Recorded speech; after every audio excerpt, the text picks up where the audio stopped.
साथियों, अब हम लोग बात करेंगे कि केंद्र राज्य संबंधों में जो बात उभर कर आती है उसमें एक बात ये आती है कि नहीं, भारत का जो संविधान जो है वो भले ही कुछ ऐसे प्रावधान करता हो जिससे ये साबित होता हो कि भारत का ढांचा संघात्मक है, लेकिन वास्तव में संविधान निर्माता जो थे, कुछ लोग ऐसा कहते हैं, संविधान निर्माता जो थे वो भारत को एकात्मक ही बनाना चाहते थे। तो क्या वाकई में इस बात में दम है?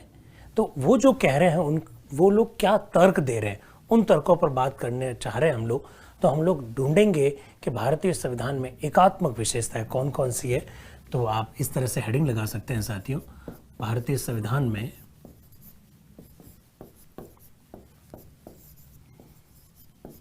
एकात्मक विशेषताएं।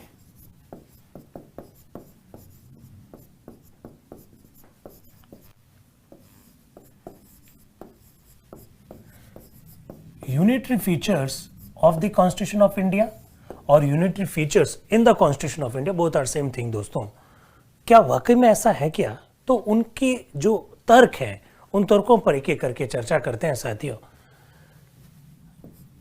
जो कहते हैं कि भारतीय संविधान संघात्मक है, वो सबसे पहला तर्क ये देते हैं कि भारत में केंद्र और राज्यों के बीच में विषयों के बंटवारे के संदर्भ में संविधान में पर्याप्त प्रावधान है। साथियों, ये लोग क्या कहते हैं? ये लोग कहते हैं कि विषयों का जो झुकाव है वो पूरी तरह से केंद्र की ओर है, जिससे कि ये साबित होता है कि संघात्मक नहीं, एकात्मक है। तो वो विषयों का झुकाव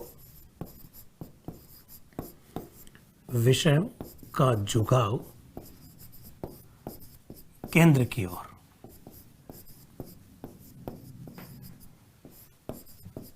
ये तर्क देते हैं पहला। तो जो मित्र लोग लिखना चाहें वो लोग लिख सकते हैं, विषयों का झुकाव केंद्र की ओर कैसे है, उस पर एक एक करके हम लोग साथियों चर्चा करते हैं। जो नोट करना चाहें वो नोट भी कर सकते हैं।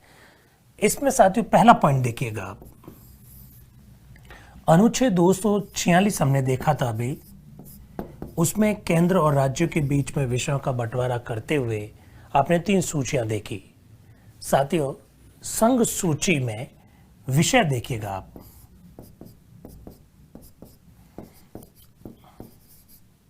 और उनकी संख्या देखें आप। संघ सूची, ये राज्य सूची, और तीसरा है समवर्ती सूची। साथियों, इनकी संख्या देखें। इसमें 97 मूल संविधान की बात कर रहा हूं मैं, इसमें 66 मूल संविधान की बात कर रहा हूं, और मूल संविधान में समवर्ती सूची में 47 विषय। अगर आप देखेंगे तो संख्या की दृष्टि से देखिए, संघ सूची में 97 सब्जेक्ट्स है साथियों। पहली बात, विषयों की संख्या संघ सूची में ज्यादा है, इसके बीच में आप 31 का गैप तो आप यहीं पर देख सकते हैं। दूसरी बात, सारे महत्वपूर्ण जो विषय हैं जहां से इनकम ज्यादा हो सकती है वो सारे संघ सूची के विषय हैं। जैसे कॉरपोरेट निगम हो, कॉरपोरेट टैक्स हो, चाहे इनकम टैक्स हो, आयकर हो, चाहे ट्रेन चलाने की बात हो, चाहे हवाई जहाज चलाने की बात हो, ये सब विषय जो है वो संघ सूची के अंतर्गत आते हैं। तो जहां से इनकम होती है वो विषय संघ सूची में है, विषयों की संख्या अधिक है। और तीसरी और एक महत्वपूर्ण बात, जहां खर्चा ज्यादा होता है, जहां आउटपुट कम आता है, जहां इनपुट आपको ज्यादा डालना होता है, वो सारे विषय राज्य सूची में। एग्रीकल्चर है जैसे, राज्य सूची का विषय है। समझ रहे हैं ना आप? तो जहां इनकम कम हो, जहां एक्सपेंडिचर ज्यादा हो, वो वाले विषय तो राज्य सूची में। जहां इनकम ज्यादा होती हो, इनपुट कम डालना होता, वो सारे विषय संघ सूची में। तो विषयों का जो झुकाव है वो पूरी तरह से केंद्र के पक्ष में है, जो ये साबित करता है कि भारत में संघात्मक ढांचा नहीं है, एकात्मक ढांचा है। ये ऐसा कहना चाह रहे हैं साथियों। ये तो इसका पहला पॉइंट है, ए। अब लिखना चाहें तो कई सारे मित्रों ने लिखा भी होगा जो मैं चीज कहना चाह रहा हूं। दूसरी बात इसके अंतर्गत जो देखी जा सकती है, हम लोगों ने साथियों भारतीय संविधान का एक अनुच्छेद देखा, अनुच्छेद 248, अवशिष्ट विषय, रेजिडुअरी पावर्स।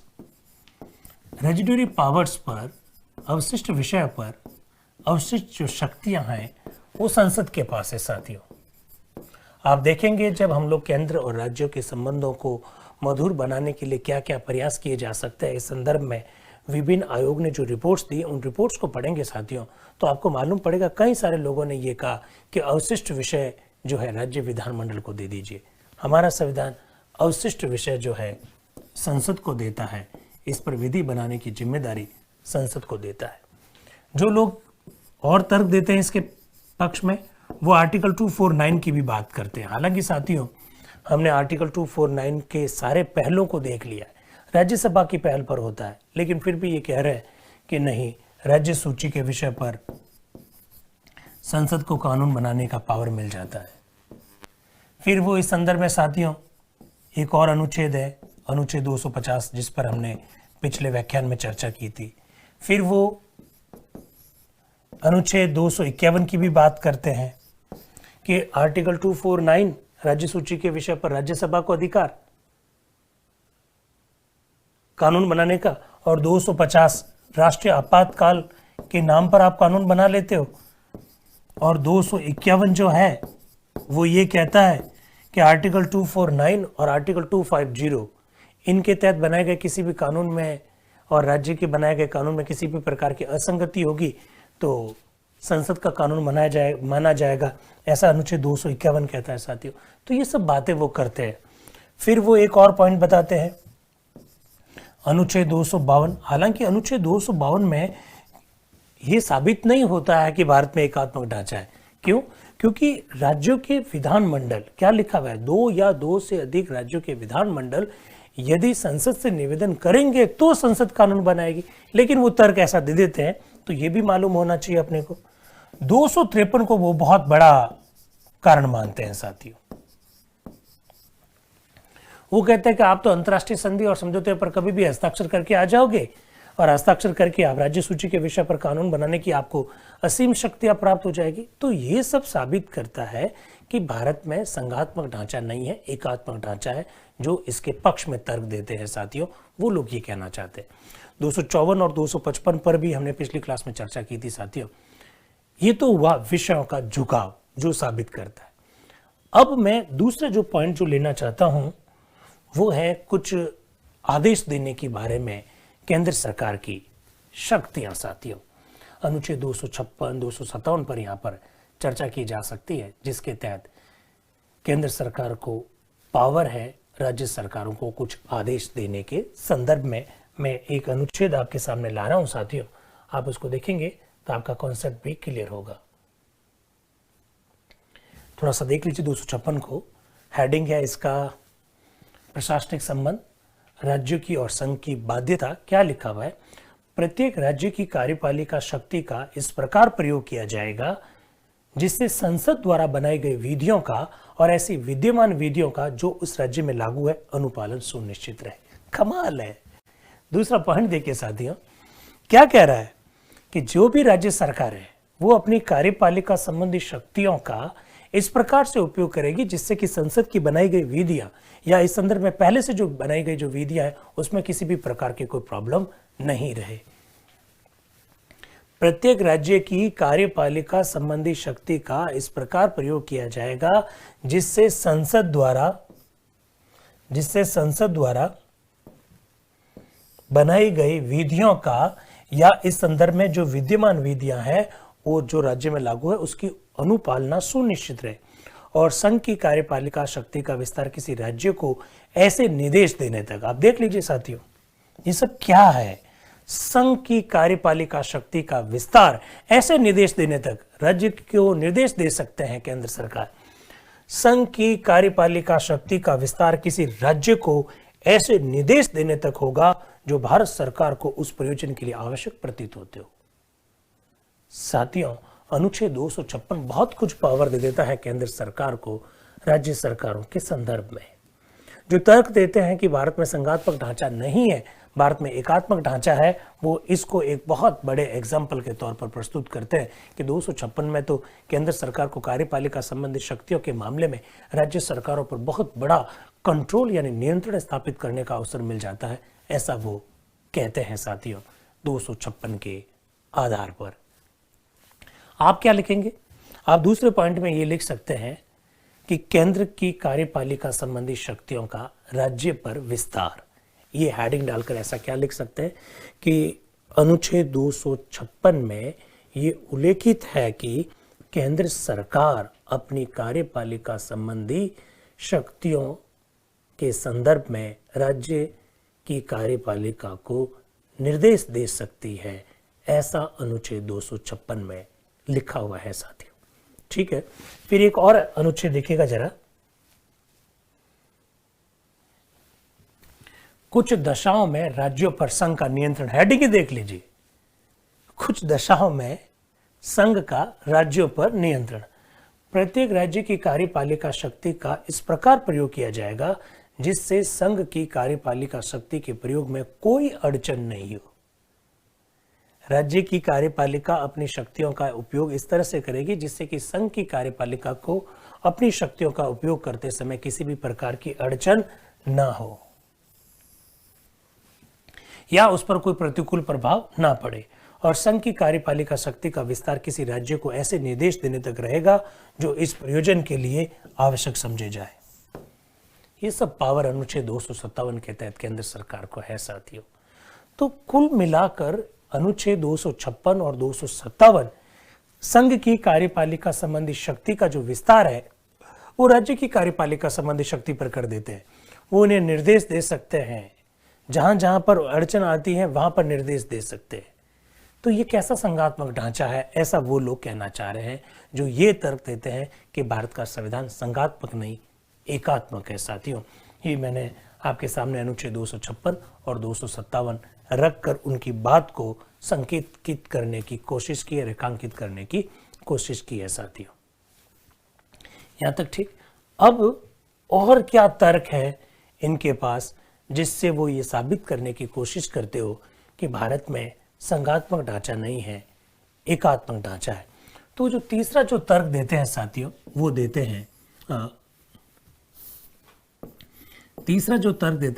हैं राज्यपाल के पद को लेकर। साथियों राज्यपाल का पद तो हमने अभी थोड़ी देर पहले पिछले व्याख्यान में इस बात को लेकर पढ़ा था कि राज्यपाल का एक पद एक ऐसा टूल है, एक ऐसा लिंक है जो केंद्र और राज्यों के बीच में मधुर संबंध स्थापित करने में सहायता करता है। लेकिन ये लोग क्या कह रहे हैं? ये लोग तर्क दे रहे हैं नंबर 1, इन्होंने कहा कि अनुच्छेद 155 जो कि अपॉइंटमेंट ऑफ द गवर्नर का प्रोसीजर बताता है, procedure of the appointment of the governor. And अगर आप अनुच्छेद 155 में देखेंगे साथियों तो there is no role of the state in the appointment of the governor in the state. राज्य के राज्यपाल की नियुक्ति में राज्य की कोई भूमिका नहीं है। ये एक तरह से केंद्र सरकार की मोनोपोली है कि वो अपने जिस व्यक्ति को चाहे राज्यपाल बना सकते। There is no role of the state government और there is no representation of the state government in the appointment of the governors. साथियों अनुच्छेद 155 में जो बात लिखी हुई है वो तो यही है। फिर इसके बाद में साथियों एक और अनुच्छेद है जो है अनुच्छेद 156 that is related to tenure or the removal of the governor. According to Article 156, governor is a pleasure of the governor जो है राज्यपाल जो है राष्ट्रपति के प्रसाद पर्यंत पद पर रहता है।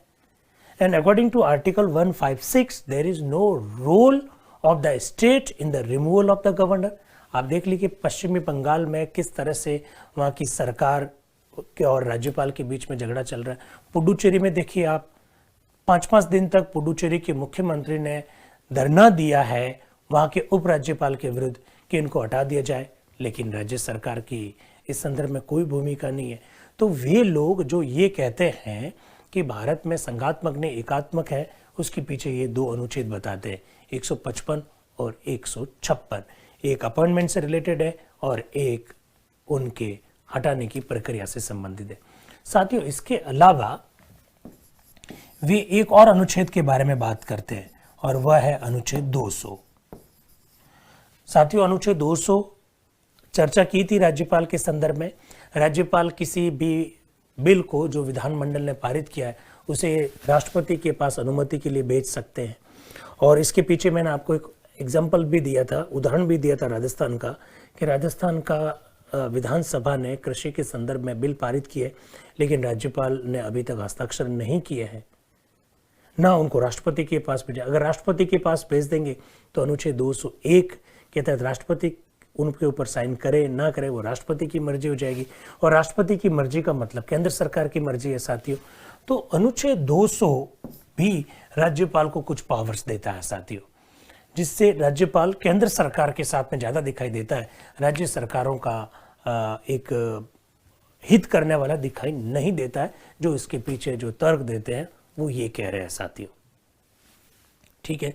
इसी प्रकार से आपके सामने एक और एग्जाम्पल है, एक अनुच्छेद 356, जिसमें साफ साफ लिखा हुआ है कि किसी भी राज्य की जो रिपोर्ट है वो रिपोर्ट राज्यपाल भेजते हैं केंद्र सरकार के पास और राष्ट्रपति के पास भेजते हैं। प्रैक्टिकली हम लोग जानते हैं कि डिपार्टमेंट ऑफ द स्टेट्स जो कि मिनिस्ट्री ऑफ द होम के अंडर में है, उनको राज्यपाल प्रत्येक पखवाड़े में एक रिपोर्ट भेजता है, और on the basis of that report राष्ट्रपति शासन लगा सकते हैं, और ये ऑब्वियसली केंद्र सरकार की अनुशंसा पर होता है क्योंकि वो राष्ट्रपति का स्व विवेक नहीं। तो ये भी जो अनुच्छेद है वो ये कहना चाहते हैं, जो राज्यपाल को केंद्र सरकार का एक एजेंट बनाता है, ना कि केंद्र और राज्यों के बीच में एक लिंक बनाता है, ऐसा वे लोग कहना चाहते हैं साथियों, राइट। तो आप इसमें ये सारे अनुच्छेदों का जिक्र कर सकते हैं, इनके बारे में हमने चर्चा कर ली है, इसलिए मैं इस अनुच्छेद को ना तो दिखवा रहा हूँ ना लिखवा रहा हूँ, क्योंकि राज्यपाल टॉपिक हमने बहुत विस्तार से पढ़ा है साथियों। चौथी बात, हमारे यहाँ पर जो न्यायपालिका है साथियों, वो एकल न्यायपालिका है। आप कहेंगे एकल कैसे, तो जरा देखिएगा। देखिए साथियों, पहली बात जो कि बहुत महत्वपूर्ण है, हमारे यहां पर सुप्रीम कोर्ट है, वी हैव सुप्रीम कोर्ट, ठीक है साथियों, बहुत ध्यान से सुनना। सुप्रीम कोर्ट के जजेज कौन नियुक्त करता है? जजेस of the Supreme Court are appointed by the president of the India. There is no role of the state government or there is no representation from the state governments. राज्य सरकारों से किसी भी प्रकार का ना प्रतिनिधित्व लिया जाता है, ना कोई इस संदर्भ में कोई रोल होता है राज्य सरकारों का। ये वो जो सुप्रीम कोर्ट है साथियों, ये सुप्रीम कोर्ट केंद्र और राज्यों के संदर्भ में किसी भी प्रकार का अगर कोई विवाद होता है तो उससे संबंधित मामलों की सुनवाई करता है अनुच्छेद 131 के तहत। उस सुप्रीम कोर्ट के किसी भी अंग के बारे में, किसी भी कार्य के संदर्भ में राज्य की कोई भूमिका नहीं है। हालांकि केंद्र की भी कोई ज्यादा भूमिका नहीं है, पर जो कुछ भी है वो केंद्र की है। सुप्रीम कोर्ट के जजेस राष्ट्रपति के द्वारा नियुक्त किए जाते हैं। सुप्रीम कोर्ट के जजेस का वेतन भत्ते इन सब का निर्धारण संसद करती है। सुप्रीम कोर्ट के जजेस को हटाने का जो काम है संसद करती है। राज्य सरकारों की इस संदर्भ में कोई भूमिका नहीं, राज्य विधानमंडल की इस संदर्भ में कोई भूमिका नहीं है साथियों। सुप्रीम कोर्ट के जुरिस्डिक्शन में जो वृद्धि है वो वृद्धि भी संसद कर सकती है। हमने आर्टिकल 138, 139 पढ़े थे साथियों। तो ये सब बातें जो है सुप्रीम कोर्ट के संदर्भ में सारी जो भी पावर है वो केंद्र को देता, कोई बात नहीं। लेकिन what about the high court साथियों?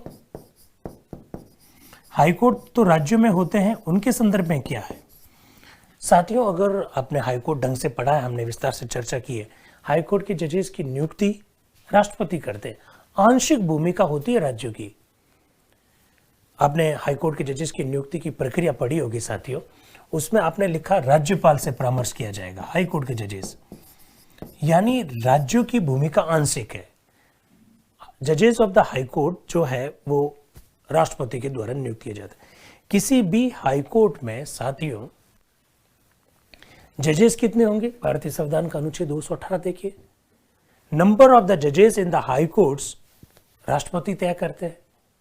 इस संदर्भ में कोई कॉन्स्टिट्यूशनल मैकेनिज्म राज्यों की भूमिका को बढ़ाने वाला दिखाई नहीं देता है साथियों। High court, joint high court स्थापित करना, किसी राज्य में हाई कोर्ट स्थापित करना, ये सब संसद को पावर है। याद होगा आप लोगों को, हमने भारतीय संविधान का अनुच्छेद 230 पढ़ा था, हमने भारतीय संविधान का अनुच्छेद 231 पढ़ा था। संसद विधि बनाकर किसी हाई कोर्ट का विस्तार यूनियन टेरिटरी के लिए कर सकती है। संसद विधि बनाकर 2 या 2 से अधिक राज्यों के लिए एक कॉमन हाई कोर्ट स्थापित कर सकती है। Where is state? Where is state legislature? Where is state government? There is no role of the state government according to constitution of the India. चाहे आप अनुच्छेद 218 जजेस के संख्या का निर्धारण की बात हो, चाहे 231 और 230 हो साथियों, सब जगह पर संसद, राष्ट्रपति कुल मिलाकर केंद्र है, राज्य नहीं है। तो वो ये तर्क देते हैं कि हमारे यहाँ पर जो न्यायपालिका वो एकहरी है, सिंगल जुडिशरी है। एंड व्हाट अबाउट द जजेस ऑफ द हाई कोर्ट साथियों? There is no role of the state in the removal of the जजेस of the high courts. High court के न्यायाधीशों को हटाने के संदर्भ में राज्यों की किसी प्रकार की कोई भूमिका नहीं है। आप अमेरिका में देखिए, अमेरिका में एक सुप्रीम कोर्ट है, साथ ही साथ अमेरिका के सभी राज्यों का अपना खुद का सुप्रीम कोर्ट है साथियों। बट हमारे यहाँ पर तो सुप्रीम कोर्ट तो एक ही है, कोई बात नहीं। राज्यों में जो हाई कोर्ट्स है उस संदर्भ में भी राज्यों की कोई भूमिका है ही नहीं, केवल नियुक्ति को छोड़कर, जिसमें भी आंशिक भूमिका है। तो ये सब बातें आप देखेंगे, ये लोग ये तर्क देना चाहते हैं साथियों। इनसे ये साबित होता है कि भारत में संघात्मक नहीं एकात्मक है, ऐसा वो तर्क देते हैं।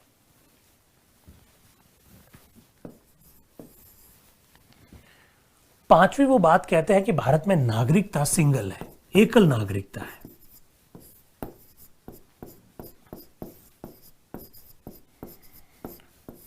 भारतीय संविधान का भाग 2 अनुच्छेद 5 से 11 नागरिकता के संदर्भ में प्रावधान करते हैं साथियों। और भारत में कोई भी व्यक्ति केवल और केवल भारत का ही नागरिक है। राजस्थान, यूपी, उत्तराखंड, छत्तीसगढ़, एमपी, पंजाब, हरियाणा, बिहार का नागरिक नहीं है।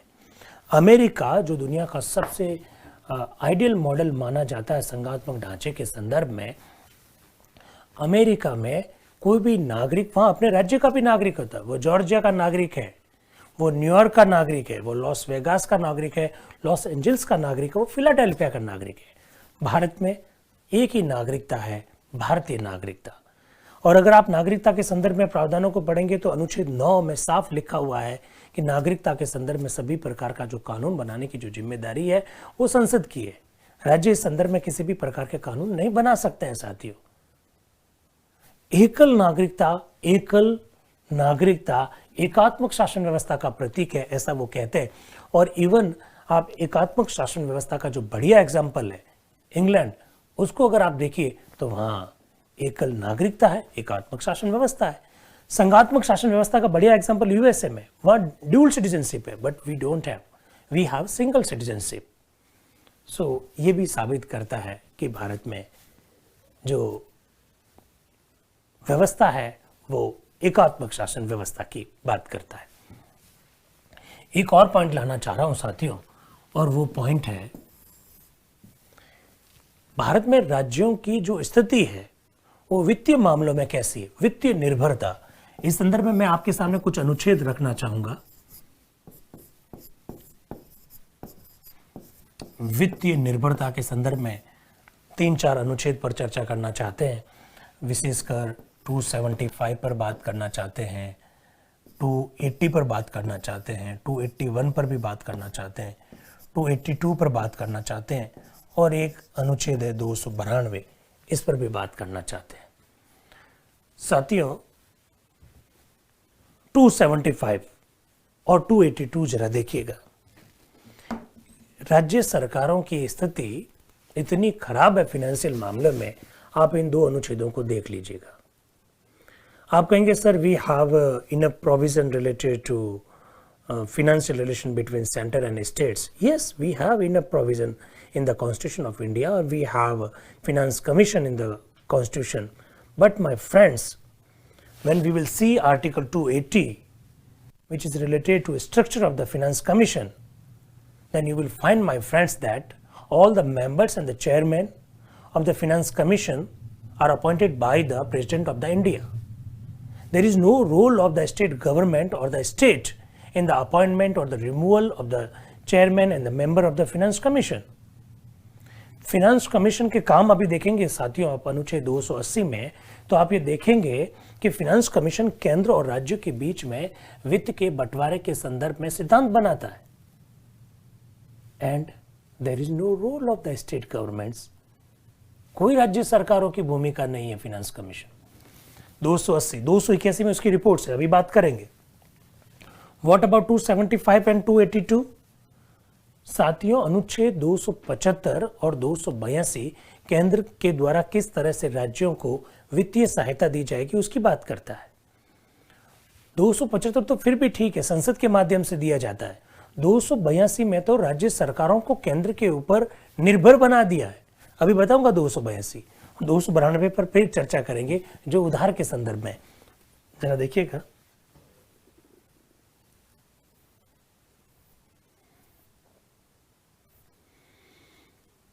नाउ वी हैव आर्टिकल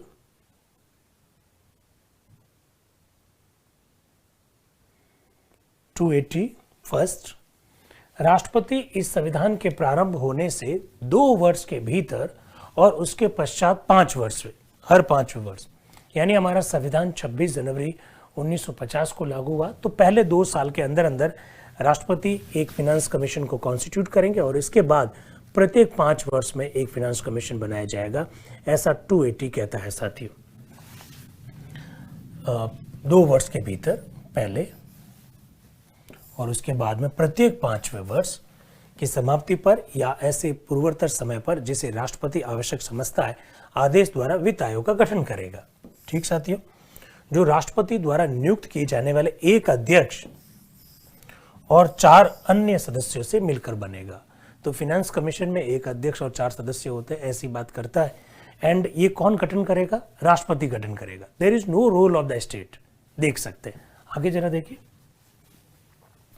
संसद विधि द्वारा उन अर्हताओं का जो आयोग के सदस्यों के रूप में नियुक्ति के लिए अपेक्षित होगी और उस रीति का जिससे उनका चयन किया जाएगा अवधारण कर सकेगी। साथियों, ये यूं कह रहा है कि क्वालिफिकेशन क्या होगी मेंबर्स की और इन मेंबर्स को किस तरह से नियुक्त किया जाएगा, उनकी नियुक्ति किस तरह से की जाएगी, इसका जो प्रोसीजर है वो पार्लियामेंट बनाएगी, ऐसा अनुच्छेद 280 का दूसरा वाला पार्ट कहना चाहता है। ना राज्य विधानमंडल की भूमिका है यहाँ पर। तो क्वालिफिकेशन वो तय करते हैं, अपॉइंटमेंट का प्रोसीजर जो है वो संसद तय करती है।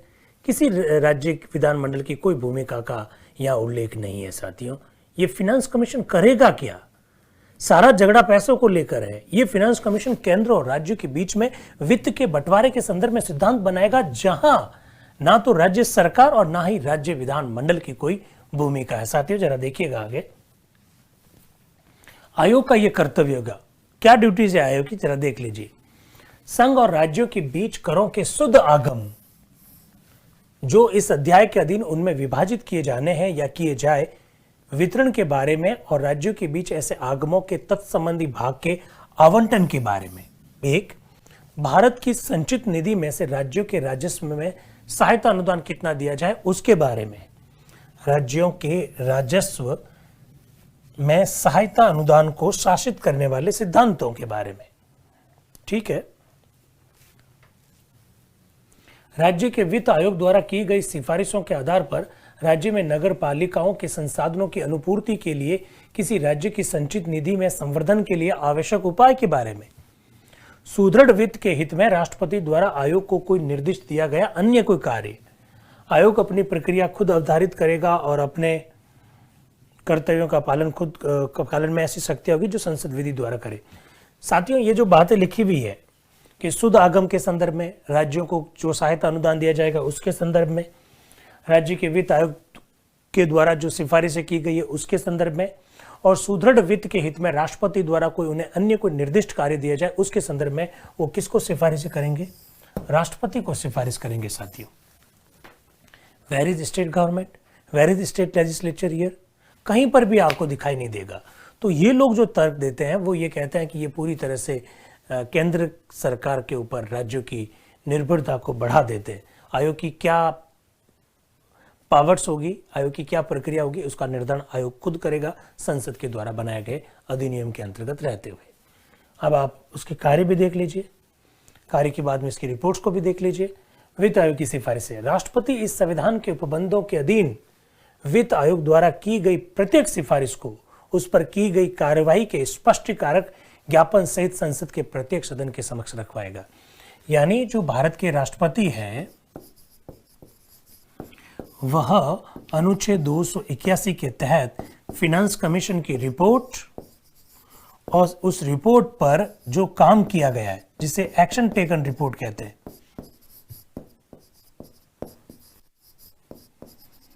ये सब कहां रखवाएंगे? संसद में रखवाएंगे। कहां है राज्य?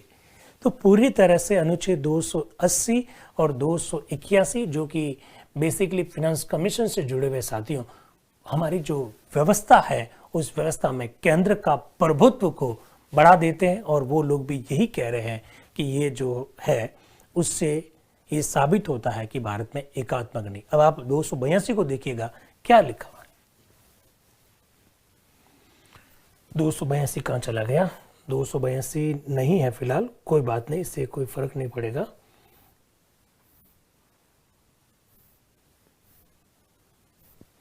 ठीक है, एक्चुअली में अनुच्छेद 282 जो है साथियों, वो अनुच्छेद 282 ये कहता है कि केंद्र सरकार राज्य सरकारों को वित्तीय अनुदान देगी।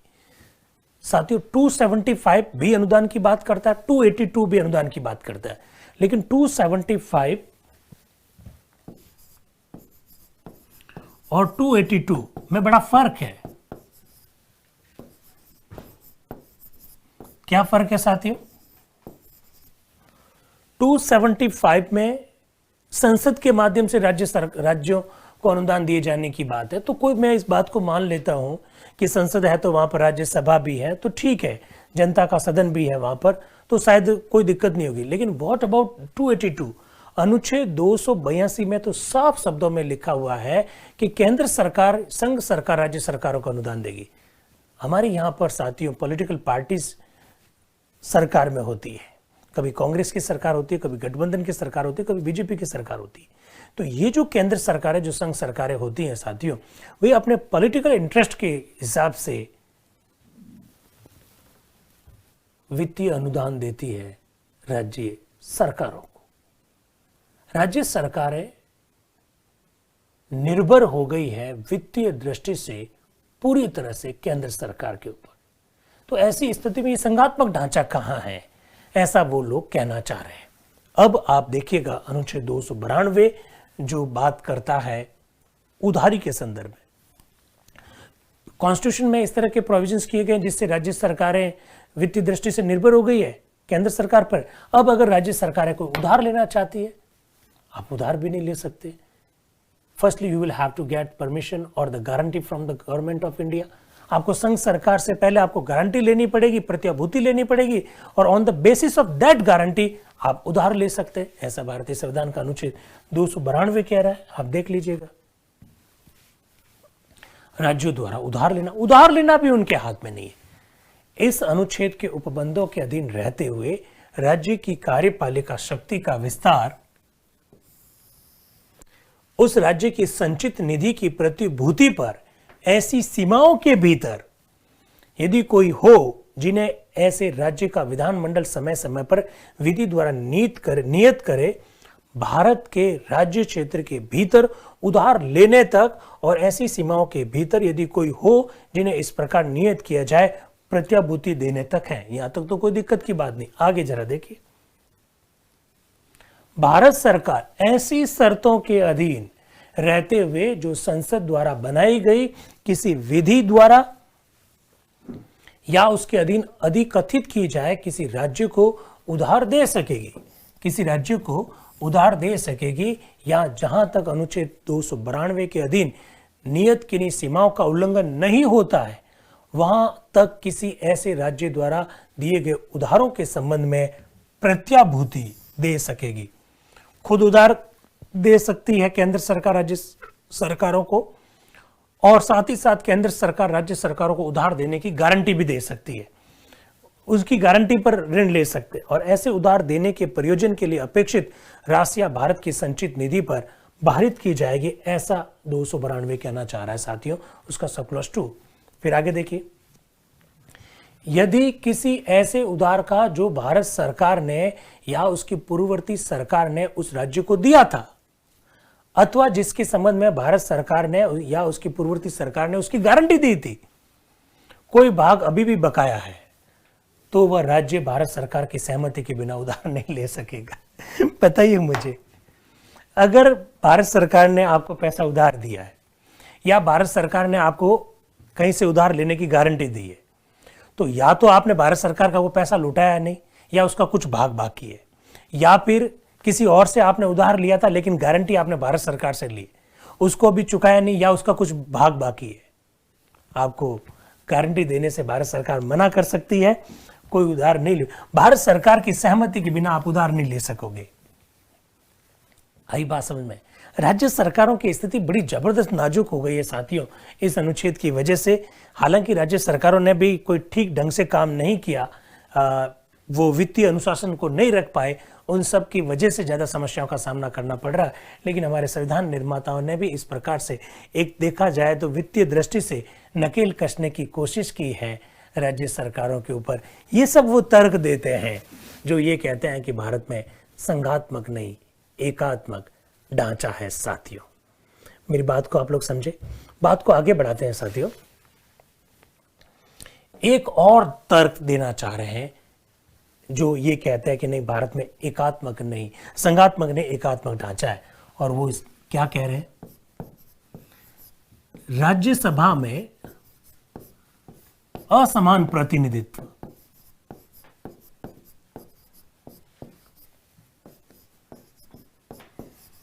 वो कह रहे कि आप ये क्या बात कर रहे हैं बार बार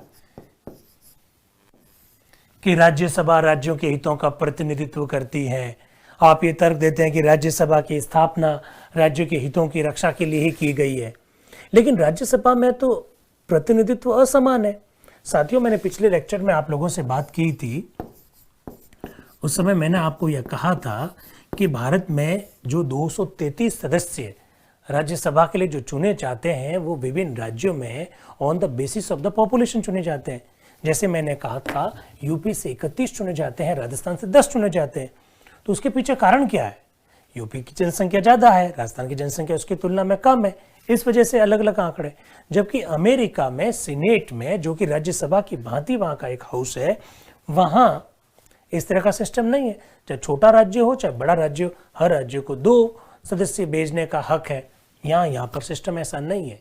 तो ये लोग ये भी तर्क देते हैं कि राज्यसभा में असमान प्रतिनिधित्व होना भी ये साबित करता है कि संघात्मक ढांचा तो नहीं है, उनका तर्क है। फिर देखिए साथियों एक तर्क उनका और देख लीजिए। वो कह रहे आपातकालीन प्रावधानों ने तो कमर ही तोड़ दी। आपातकालीन प्रावधानों ने तो भारत में संघात्मक ढांचे की कमर तोड़ दी, ऐसा वो कह रहे हैं। जैसे अनुच्छेद 352 जिन आधारों पर लगाया जाता है उनको देखिए, और अनुच्छेद 352 पर हमने डिटेल में चर्चा की, राष्ट्रपति टॉपिक जब पढ़ा था। अनुच्छेद 352 जब लगता है तब क्या होता है? अनुच्छेद 352 जब लगता है तो साथियों राज्य सूची के विषय पर भी कानून बनाने का जो पावर है वो संसद को प्राप्त हो जाता है। राज्य सूची के विषय पर संसद द्वारा विधि। बात को समझ रहे हैं? ऐसा हमने अनुच्छेद 250 के अंतर्गत भी पढ़ा था साथियों।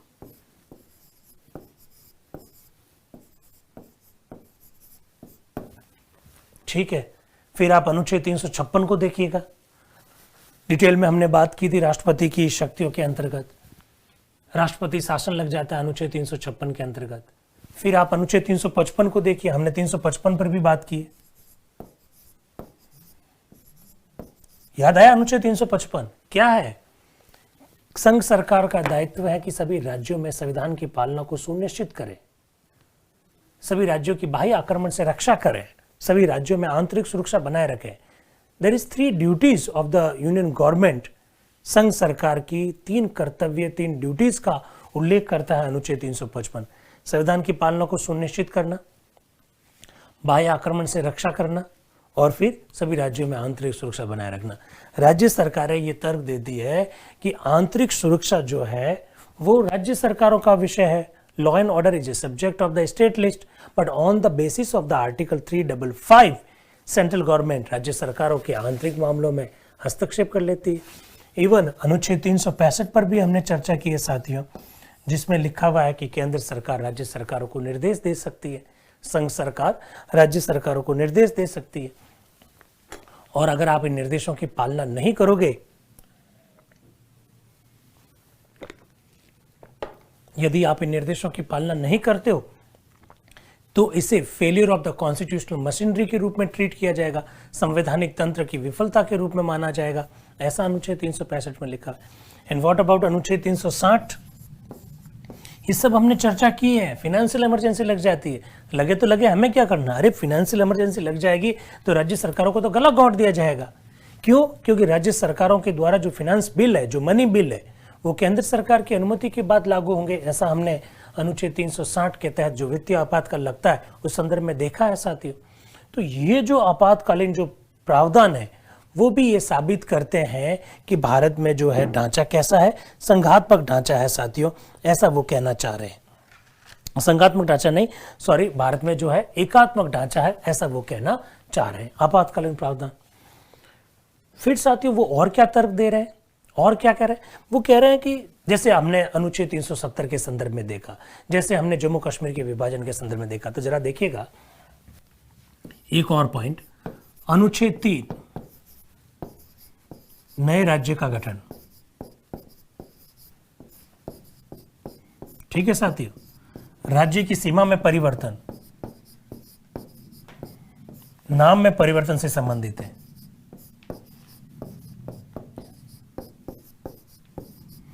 साथियों अगर आप अनुच्छेद 3 को ढंग से देखेंगे तो ये सब किसके हाथ में है? संसद के हाथ में। संसद विधि बनाकर नए राज्य का गठन कर सकती है, संसद विधि बनाकर किसी राज्य की सीमा में परिवर्तन कर सकती है, संसद विधि बनाकर किसी राज्य के नाम में परिवर्तन कर सकती है साथियों। यानी किसी राज्य के हाथ में अपने नाम का बदलाव करना भी हाथ में नहीं है। आपको याद होगा साथियों, पश्चिम बंगाल ने अपना नाम चेंज करके कभी का नाम चेंज करने का प्रस्ताव भेजा है संसद के पास, आज तक नहीं हुआ है, क्योंकि ये अनुच्छेद 3 के तहत किसके हाथ में? संसद के हाथ में। दूसरी बात, जो लिखा हुआ अनुच्छेद 3 में, वो लिखा हुआ कि राष्ट्रपति इस संदर्भ में संबंधित राज्य के विधानमंडल से राय लेगा। साथियों संबंधित राज्य से जो राय ली जाएगी उस राय का कोई मतलब नहीं है। राय को मानना या ना मानना संसद के ऊपर निर्भर करता है। याद होगा आपको, आंध्र प्रदेश की विधानसभा ने भारी बहुमत से कहा था कि तेलंगाना राज्य का गठन मत कीजिए, तेलंगाना राज्य बन गया। एक बात, ठीक है साथियों। इसी प्रकार से हम लोगों ने आर्टिकल 169 देखा साथियों, विधान परिषद का गठन करना और उसे समाप्त करना।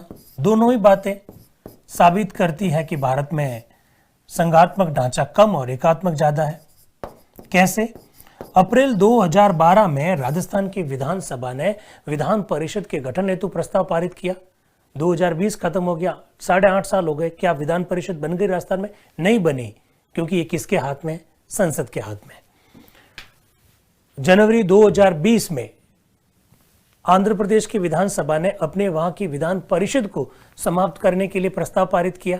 क्या बन गया? पूरा 1 साल हो गया, वहां विधान परिषद समाप्त हो गई? नहीं हुई, क्योंकि ये सब किसके हाथ में है? संसद के हाथ में है साथियों। तो ये लोग जो है वो तर्क देते हैं कि इन सब चीजों से ये साबित होता है कि हमारे यहाँ पर संघात्मक नहीं एकात्मक ढांचा है। एक और तर्क है जिस पर बात की जा सकती है साथियों, और वो है ऑल इंडिया सर्विसेज, यानी अखिल भारतीय सेवाएं। ये अपना लास्ट तर्क रहेगा, अखिल भारतीय सेवाएं।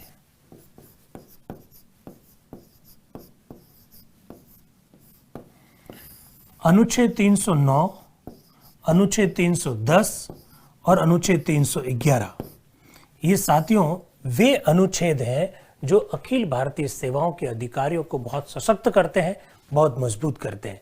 और उसमें भी जो सबसे महत्वपूर्ण जो अनुच्छेद है वो है 311 साथियों। अभी 311 है नहीं, वरना मैं आपको बता देता, पर चिंता मत कीजिए। जब केंद्र राज्य संबंधों के संदर्भ में जब विभिन्न आयोगों की रिपोर्ट्स जब पढ़ेंगे तब मैं आपको ये तीनों अनुच्छेद वापस जरूर बताऊंगा। अनुच्छेद 309, 310 और 311 अखिल भारतीय सेवाओं के अधिकारियों की सेवा शर्तों का निर्धारण केंद्र के द्वारा किया जाएगा।